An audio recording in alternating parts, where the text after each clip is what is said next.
Ukiangalia saa yako ya mkononi ni wakati wa PMTV Tanzania kukuhabarisha yale yote yaliyotokea ya kisiasa, kiuchumi, lakini pia katika jamii yetu ya kila siku. Jina langu ni Teresia Alan.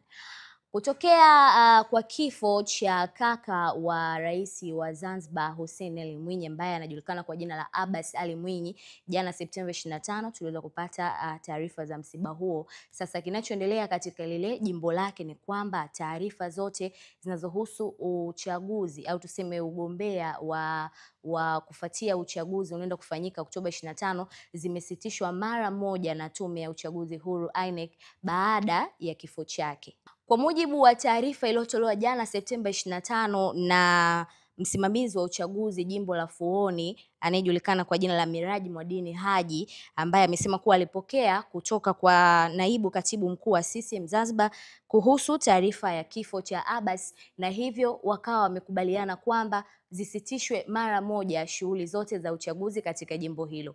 Kitu gani kitaweza kwenda kutokea baada ya hapo? Ni kwamba itabidi wapitishe tena tarehe nyingine upya kwa ajili ya kuteua wagombea katika jimbo hilo kwenye Chama cha Mapinduzi CCM, lakini wale ambao walikuwa wameshinda kwenye vyama vingine basi watasubiri lile jambo liweze kutimizwa ili waweze kuendelea.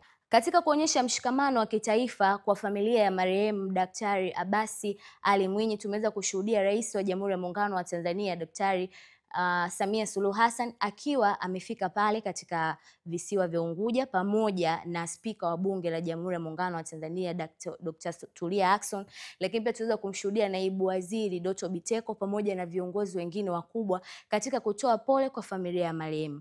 Dr. Abbas alifia katika hospitali ya Lumumba siku ya jana Septemba 25 na kuzikwa siku ya leo Septemba 26 katika kule Mangapwani Bumbwini, ambapo ndipo alipokuwa akiishi pamoja na familia yake. Mungu ailaze roho ya marehemu mahali pema peponi, amina. Hii ni PMTV Tanzania.